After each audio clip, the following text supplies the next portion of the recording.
जुलाई 2003 में उन्होंने अपना चौला छोड़ा। जब तक मैं उनके साथ यहीं कुटिया में उनकी सेवा में लगाया 2 साल तक बाबा जी के आशीर्वाद। सरस्वती का ये किनारा था, माँ सरस्वती नदी इसके नीचे से जा रही है। नमस्कार जी, कैसे हो आप?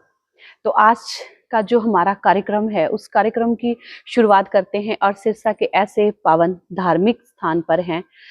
सबसे पहले तो हम आपको ये बता देते कि ये स्थान है कहाँ पे। अगर आप रेलवे स्टेशन से सिरसा पहुंच रहे हो तो ये 7 किलोमीटर की दूरी पर है, और अगर बस स्टैंड से भी आप पहुंच रहे हो तो ये भी 7 किलोमीटर की दूरी पर है। इस स्थान का नाम है श्री तारकेश्वर धाम। श्री तारा बाबा जी के जीवन के साथ इस धार्मिक स्थान का बहुत बड़ा रिश्ता है। और इस संस्थान की बात करें तो हम सिरसा की बात नहीं कर रहे हैं दोस्तों, हम बात कर रहे हैं पूरे भारत की। तो पूरे भारत में श्री तारा बाबा जी की कुटिया के नाम से एक प्रसिद्ध धाम है। अगर इस धाम की हम बात करें तो गूगल पर आप सर्च कर सकते हो। इस धाम पर कितने बड़े बड़े यहाँ पर कथावाचक हैं वो पहुंच चुके हैं, और जिन्होंने शिव पुराण जैसे अनेकों धार्मिक ग्रंथ हैं जो उन्होंने अपने मुख से उनका अनावरण किया है। और इस धार्मिक स्थान पर ऐसे धार्मिक कार्य हुए हैं जो इतिहास में जिन्होंने अपना नाम रचा है। तो ये धार्मिक स्थान क्या है? श्री तारा बाबा जी की कुटिया। आखिर क्या है ये कुटी, और इस कुटी में ऐसा क्या है जो यहाँ पर बड़े बड़े चमत्कार होते हैं? अब चमत्कार होते हैं, अब आपने पूछा कि इस कुटी के अंदर चमत्कार होते हैं, तो सबसे पहले तो मैं आपको खुद ही एक चमत्कार के बारे में बता दूं। वैसे हमारे साथ इस कुटी के जो मुख्य सेवक हैं भाई गोविंद जी, वो हमारे साथ हैं। वैसे तो ये राजनीतिक परिवार से हैं, लेकिन इस कुटी के प्रति, श्री तारा बाबा जी की कुटिया के प्रति इनकी विशेष आस्था है पूरे परिवार की। इस घर के छोटे से बच्चे से लेकर बड़े बुजुर्गों तक बहुत सम्मान है और एक आस्था है। तो मैं चमत्कार के बारे में बात कर रही थी कि यहाँ पर एक शिवालय है, शिवलिंग है, और उसका जो रंग है का रंग बदलता है। अब रंग कैसे बदलता है? कभी तो वो सुनहरा हो जाता है, कभी उसका रंग पीला पड़ जाता है, और कभी कभी उसका जो रंग है वो सिल्वर ध्वनि में बदल जाता है।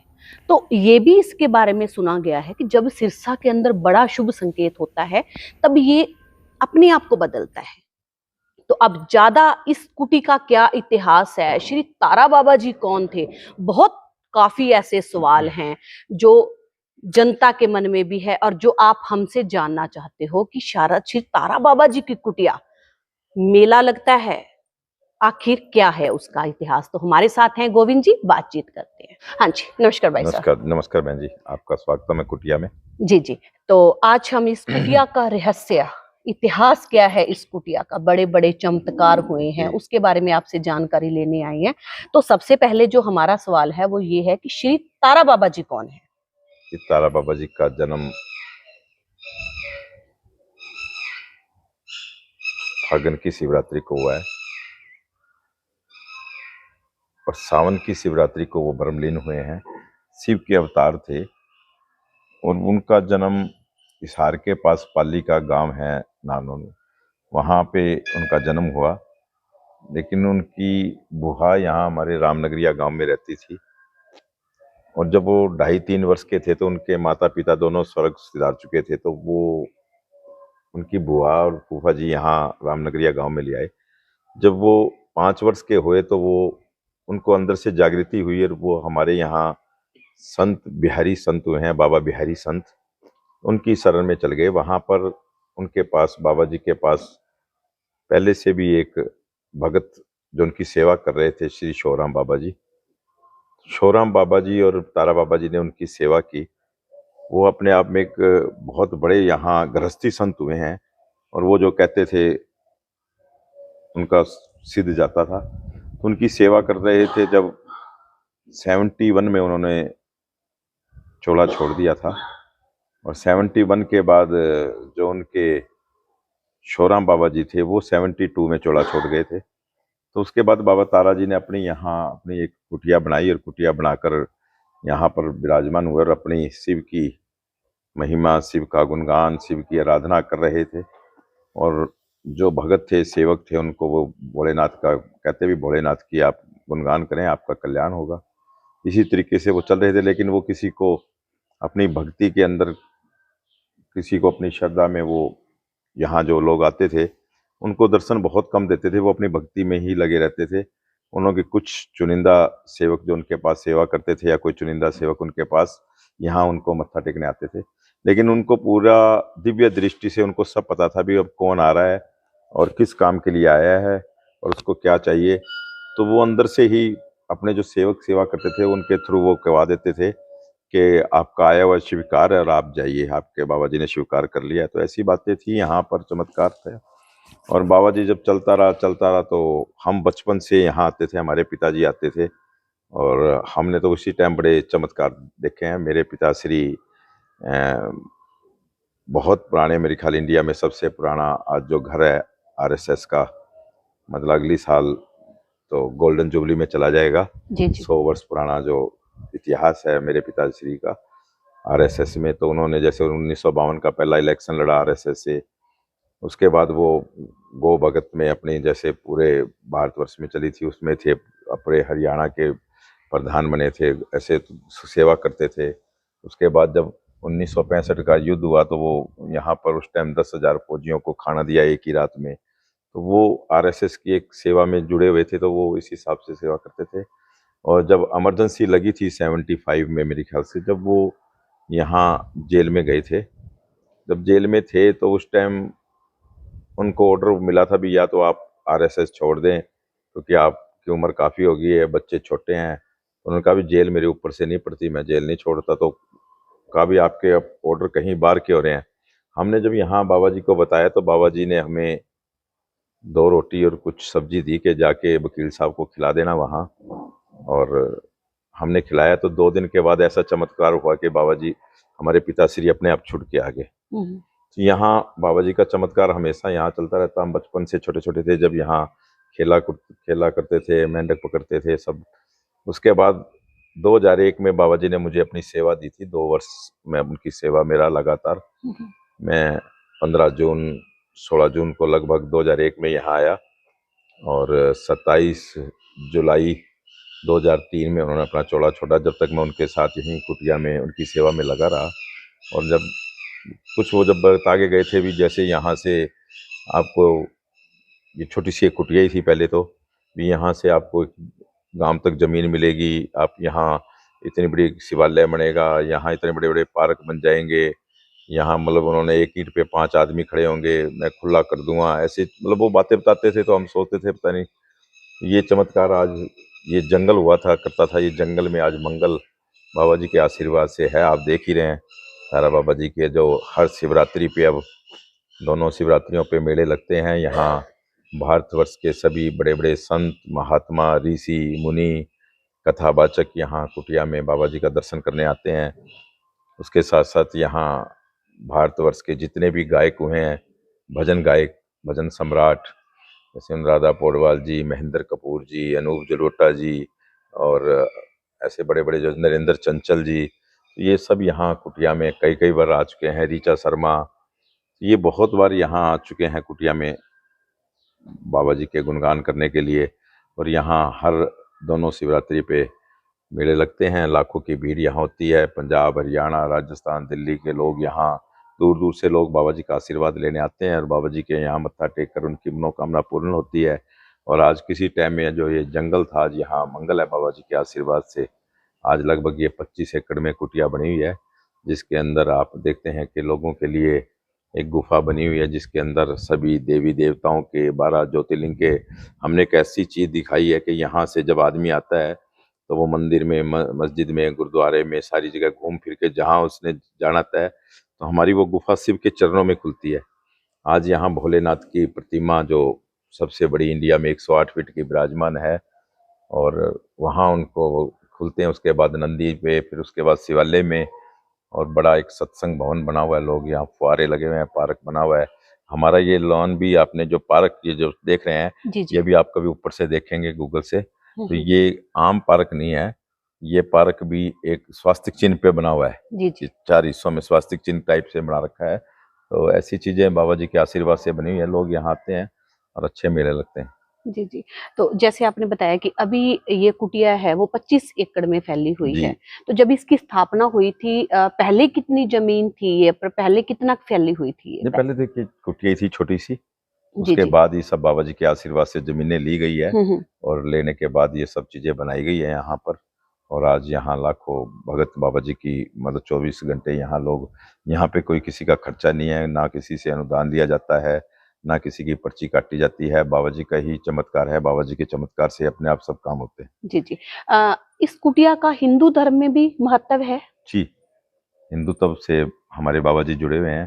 जी, जी। भोलेनाथ की महिमा है, हर शिवरात्रि पे मेले लगते हैं और हर शिवरात्रि पे कोई भी संत महात्मा ऋषि मुनि कथावाचक यहाँ आकर अपने मुखारबिंद से, कभी जैसे कथावाचक प्रसिद्ध भारत के श्री प्रदीप मिश्रा जी यहाँ आए थे, तो उन्होंने भी कथा करी थी, शिव पुराण की कथा।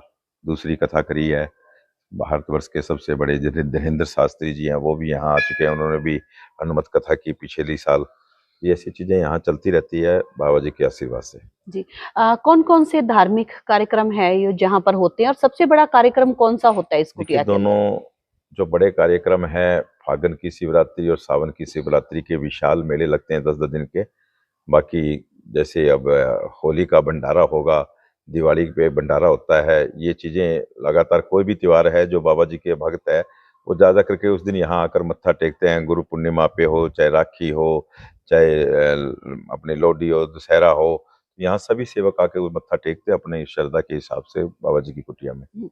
कुटिया के अंदर कोई ऐसा विशेष मंत्र भी है जो श्रद्धालुओं को दिया जाता है? नहीं, बाबा जी का तो मंत्र एक ही है, गुरु महिमा का, ओम गुरु महिमा। और वो तो यही कहते हैं भी भोलेनाथ की आप आराधना कीजिए, भोलेनाथ का नाम जपिए, ओम नमः शिवाय कीजिए, आपका कल्याण होगा। तो उस हिसाब से सब कुछ चलाता है और भोलेनाथ की जो यहाँ महिमा है, वो भी भोलेनाथ की ही महिमा है यहाँ। जी, जी। साधु संत की ये कुटिया है और ऐतिहासिक कुटिया है। इस कुटिया के अंदर कोई हिंदू धर्म का विशेष मंदिर भी बना हुआ है, पूजा स्थान भी है क्या इसके अंदर? हाँ, है ना, देखिए आज शिवालय बना हुआ है, जी, जी। नंदी बना हुआ है, गुफा के अंदर भी सभी की मतलब हिंदू धर्म की मूर्तियाँ लगी हुई है और उसके बाद 12 ज्योतिर्लिंग लगे हुए हैं। और यहाँ पर जब अभी पूरे भारतवर्ष में मेरे ख्याल से पूरी दुनिया तरस रही थी राम मंदिर के लिए, जब राम मंदिर में भगवान राम की अपने घर में विराजमान हुए, स्थापना हुई, तो हमने भी यहाँ राम मूर्ति बनाई थी, उस दिन यहाँ पे स्थापना करी है। और यहाँ अ, राम जी के साथ-साथ यहाँ हनुमान जी भी हैं, सारे ऐसी चीज़ें हैं, सभी लगी हुई है। यहाँ पर एक शिवालय के बारे में बताया जाता है कि अद्भुत शिवालय है। उस शिवालय का रहस्य क्या है और आपको वो शिवालय कैसे मिला? देखिए, शिवालय की 2 शिवलिंग हैं यहाँ पर। एक तो पारे का शिवलिंग है जो आपने जी। बताया था कि यहाँ जो मेरे ख्याल से इतने बड़े शिवलिंग पारे के इंडिया में 5-7 होंगे। जी, जी। और गंधक बेदी के साथ तो मैं ये समझता हूँ इंडिया में एक ही शिवलिंग होगा जो बाबा जी के यहाँ लगा हुआ है। हुँ, हुँ। और शास्त्र के हिसाब से, अपने शिव पुराण की कथा के हिसाब से बड़ा महत्व है उसका, गंधक बेदी का और पारे का शिवलिंग का दर्शन का। तो वो अपने आप में एक चमत्कार है, जब भी उनका मन करता है तो वो सुनहरी रंग के हो जाते हैं या पीले रंग के हो जाते हैं। आपने जैसे बताया वो नीले रंग के ज़्यादा होते हैं, नीलकंठ जी। महादेव की उनमें ऐसी एक शक्ति, और अपने आप जब आते हैं दर्शन करते हैं अपने आप वाइट हो जाते हैं वो। एक ऐसी शक्ति है, बाबा जी का आशीर्वाद है, तो वो भोलेनाथ यहाँ पर दर्शन देते रहते हैं। दूसरा जो यहाँ पर शिवलिंग स्थापित है शिवालय में, वो मुझे खुद को दृष्टांत दिया था, मैं ओंकारेश्वर से लेके आया था। जी। बड़ा शिवलिंग है और उसके अंदर अपने आप में एक चमत्कार है कि वो बहुत दुर्लभ शिवलिंग मिलते हैं, इतने बड़े और ऐसे शिवलिंग जिसके अंदर अपने आप में एक अंदर त्रिशूल बना हुआ है। मतलब भोलेनाथ का आशीर्वाद जब आप देखेंगे तो आपको लगेगा। और बहुत चमत्कार है उस शिवलिंग के, जैसे उसकी जलेरी और जो उसका श्रृंगार और वो सब, जैसे महाकालेश्वर में जैसे होता है वही श्रृंगार, वही वही सब कुछ। और डेली रुद्राभिषेक, हमारे जो काशी के ब्राह्मण हैं, लगभग कितने आज 18 साढ़े 18 साल से लगातार सुबह रोज रुद्राभिषेक होता है, तो भोलेनाथ की आराधना की जाती है। उसके बाद जब यहाँ पिछली साल श्री प्रदीप मिश्रा जी जो यहाँ आए थे, तो उन्होंने कहा था कि भारतवर्ष में ऐसी वाटिकाएं बहुत कम हैं बेलपत्र की, तो आप बेलपत्र की एक वाटिका बनाएं। तो उसी टाइम तुरंत भाई गोपाल कांडा जी ने अब ये बात सुनी, तो उनकी बात पकड़ कर यहीं अभी एक पार्क के अंदर एक हमने 101 पेड़ लगाए हैं बेलपत्र के। बेलपत्र की वाटिका भारतवर्ष में कहीं कहीं होगी 2-4, वो एक सिरसा में थी, तारा बाबा कुटिया में कुछ दिनों में जब वो पेड़ बड़े हो जाएंगे तो यहाँ देखने को मिलेगी। और ये बहुत बड़ी भोलेनाथ की एक आराधना है जो लोग यहाँ आकर, मैं देखता हूँ सुबह शाम बेलपत्र के नीचे आकर अपने बैठकर वहाँ ओम नमः शिवाय का जाप करते हैं, दिया लगाते हैं। मेरी माताएं बहनें बहुत तादाद में आती हैं यहाँ। जी। कुटिया के अंदर कोई विशेष पवित्र जल का भी कुछ स्थान बना हुआ है क्या यहाँ पर? नहीं, देखिए बाबा जी के टाइम से ही यहाँ पर 2 हैंडपंप लगे हुए हैं, वो आज भी चल रहे हैं। और ये स्थान तो अपने आप में एक सिद्ध स्थान है, क्योंकि सुना है वैसे तो, हम्म। क्योंकि जब माँ सरस्वती जब यहाँ से जब निकलती थी तो किसी टाइम में, पुराने टाइम में, इसके नीचे माँ सरस्वती का ये किनारा था, माँ सरस्वती नदी इसके नीचे से जा रही है। जी तो जी ये बड़ी एक शुभ जगह है जहाँ बाबा जी ने चुनी है, और यहीं भोलेनाथ विराजमान हुए हैं माँ सरस्वती के उस किनारे पे। ऐसी चीजें हैं यहाँ पर। जी। तो जब बाबा जी यात्रा करते थे, यहाँ से दूसरे शहर में जाते थे, तो बाबा जी वो यात्रा किस पे करते थे? कोई वो नहीं, देखिए वाहन भी है यहाँ पर? बाबा जी ने कभी यात्रा नहीं की। बाबा जी तो छठे महीने शिवरात्रि पर ही निकलते थे। जी जी उस टाइम वो अपने नीलकंठ जाते थे, बद्रीनाथ जाते थे, हरिद्वार जाते थे। तो अपने सेवकों के साथ वो जाकर, अपने वाहन है उनका। वैसे तो पहले तो कई अलग अलग एक सेवक थे उनके जाते थे। जी जी फिर बाबा जी का जिस वाहन में हम लेके गए थे, लेके आए थे जिस टाइम, लास्ट टाइम में, वो बाबा जी का वाहन यहाँ खड़ा है, लोग दर्शन करते हैं उसके भी, जिसमें बाबा जी को हम चौड़ा हरिद्वार में, क्योंकि अब बाबा जी ने अपनी मर्जी से चौड़ा छोड़ा था। शिवरात्रि के वाले जी दिन, जी जब शिवरात्रि 12 बजे शुरू होती है, तो 12:30 बजे हरिद्वार में परमानंद आश्रम के बाहर से गंगा मैया निकलती है। उनका शिवालय, अपना तौलिया बिछाया, सिर की तरफ शिवालय था और गंगा मैया की तरफ हाथ करके चौड़ा छोड़ा था। वो दृश्य आज भी याद है सभी सेवकों को। तो वो ऐसी चीजें हैं, बाबा जी ने अपने शिव शक्ति उनके साथ विराजमान थी। जी जी। तो जिस समय बाबा जी कुटिया में होते थे, उस समय कितने सेवक थे जो बाबा जी के आसपास में होते बाबा थे? जी तो 4 या 5 सेवक अपने साथ अंदर रखते थे, जो सेवादार थे बस। जी जी उनसे बाबा जी अपनी साफ सफाई कुटिया की और काम ये कर, क्योंकि अंदर कोई ऐसा इंतजाम नहीं था, कोई चाय पानी बनती थी या कोई खाना बनता था, या कोई बाबा जी का बाबा जी कोई अपने ज़्यादा सेवक नहीं आते थे, कोई दर्शन नहीं देते थे। बाबा जी तो कुछ सेवकों को अपने आप, जो उनका था सिस्टम बना हुआ, वो बाहर ही आके बैठते थे, तो बाहर से ही उनसे हालचाल पूछ लिया जाता था। भी आपको तो कोई दिक्कत थी तो बाबा जी अंदर से ही समाधान करके बता देते थे। किसी के कोई दिक्कत है तो वो अंदर से ही बाबा जी बताते, आप ऐसे कर लो, आप ऐसे कर लो, तो उसको ठीक हो जाते थे सब। उसी बाबा जी की कृपा थी। बाबा जी खाने में क्या खाते थे? बाबा जी ने तो 12 साल तक तो बाबा जी ने कुछ नहीं लिया। 12 साल तक बाबा जी मौन रहे, और दिन में भी बस एक रोटी पानी के साथ खाते थे, कभी सब्जी नहीं खाई। पानी के साथ खाते थे बस एक रोटी, और उसके साथ ही अपना 1-2 बार जल पीते थे, एक दिन में 1 बार। जी जी। तो यहाँ पर जो लंगर बनता है और उसके अलावा भक्तों को मुख्य प्रसाद में क्या दिया जाता है? देखिए बाबा जी के मुख्य जो बाबा जी का प्रसाद है वो जी जी केले की फली है। हम्म। वो चाहे दोनों त्योहार हो, या कोई भी होली दिवाली या कोई भी त्योहार हो, तो वो देते हैं। वरना परमानेंट तो बाबा जी के वहाँ पर जो आता है उसको मिश्री का ही प्रसाद दिया जाता है, मिश्री का और इलायची का प्रसाद दिया जाता है। और बाबा जी के आशीर्वाद से लंगर तो दोनों टाइम बनती है यहाँ पर। हम्म। 500-400 आदमी सुबह, 500-400 आदमी रात को, दोनों टाइम यहाँ पर अच्छी लंगर बनती है बाबा जी की। और यहाँ लोग अपना अपना प्रसाद खाकर जाते हैं और बाबा जी का गुणगान करते रहते हैं। जी जी। शिव पुराण महाकथा जैसे धार्मिक आयोजन है यहाँ पर होते हैं, उनकी विशेषता क्या है इस कुटिया स्थान में? देखिए यहाँ जो शिव की आराधना है, शिव के बाबा जी भगत थे, शिव के अवतार थे।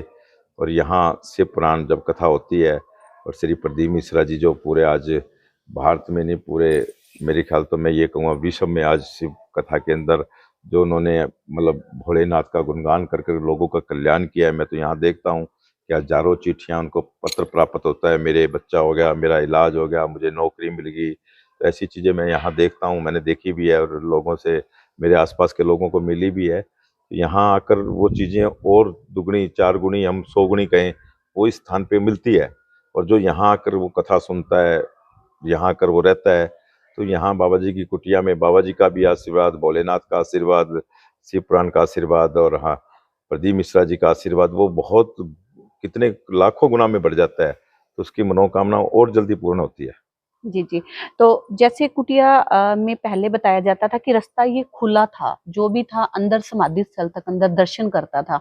लेकिन अब उस रास्ते को बंद किया गया है बीच में, कभी-कभी वो उसको खोला जाता है दिन में। तो वो रास्ता जो मेन वाला रास्ता क्यों बंद किया गया, उसका क्या रहस्य है? नहीं, कोई रास्ता बंद नहीं है। जी, जी। कोई रास्ता बंद नहीं, खुला ही है। बाबा जी की कुटिया में पल के पहले तो लोग बाबा जी ने कभी किसी को दर्शन नहीं दिया, बाहर ही बिठाते थे जो सेवक आते थे, जी, जी। और उनका हालचाल वहीं से पूछ के उनको घर वापस भेज दिया जाता था प्रसाद दे के। अब तो लोग सीधे अंदर आते हैं, बाबा जी का दर्शन करते हैं, बाबा जी से आशीर्वाद लेकर बाबा जी से जाते हैं, और उनकी मनोकामनाएं पूर्ण होती है।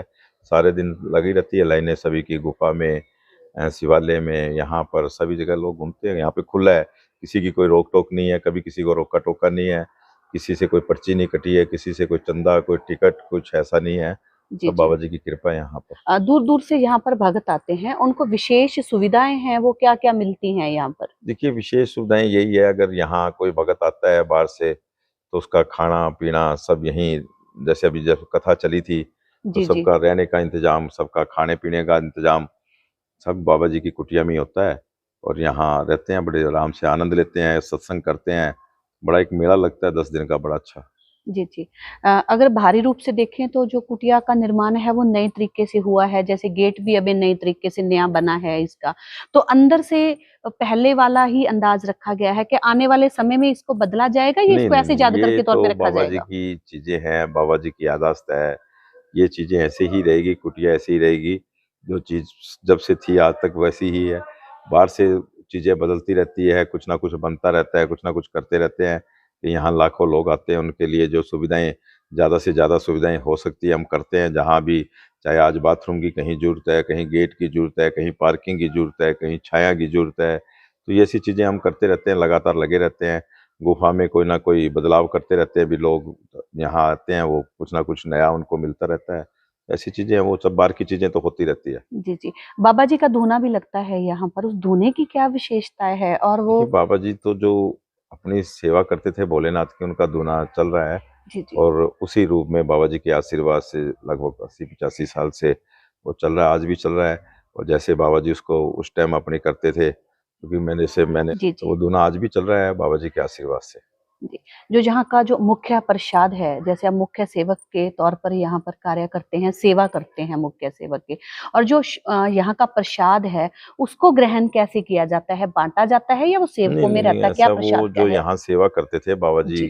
को, क्योंकि जैसे 5 आदमी काम करते थे, तो 5 ही रोटी मँगाते थे। जी, जी। वो खाना बाहर से आता था, किसी भी सेवक के घर से आता था, तो वो उस सेवक के घर से खाना आता, तो 5 आदमी काम करते थे, अभी 4 आदमी काम करते एक बाबा जी, तो 5 ही रोटी आती थी। जी, वो जी। 5 रोटियाँ ही बस दोपहर में एक ही टाइम वो खिलाते थे।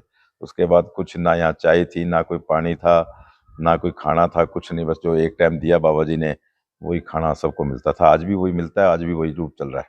जी, जी। इस ऐतिहासिक स्टोरी सुनने वालों को धार्मिक संदेश क्या देना चाहते हैं? देखिए, मैं यही कहूँगा, श्री बाबा तारा जी का आशीर्वाद है इस कुटिया में। आप भी यहाँ आइए, बाबा जी का आशीर्वाद लिए, क्योंकि यहाँ आने के लिए पूरे भारतवर्ष से यहाँ रेलगाड़ियाँ भी आती है, बसें भी आती हैं, और दिल्ली से 250 किलोमीटर की दूरी पर है। पंजाब और राजस्थान का बॉर्डर है, और बाबा जी का बड़ा आशीर्वाद रहता है। ये एक शिव भूमि है, तारकेश्वरम धाम के नाम से ये जो बना है बाबा जी का धाम। यहाँ पर बहुत अद्भुत चीज़ें हैं, अद्भुत चमत्कार है बाबा जी का। तो आप भी आइए और बाबा जी का आशीर्वाद लीजिए। धन्यवाद। जय हिंद, जय भोलेनाथ की। जी।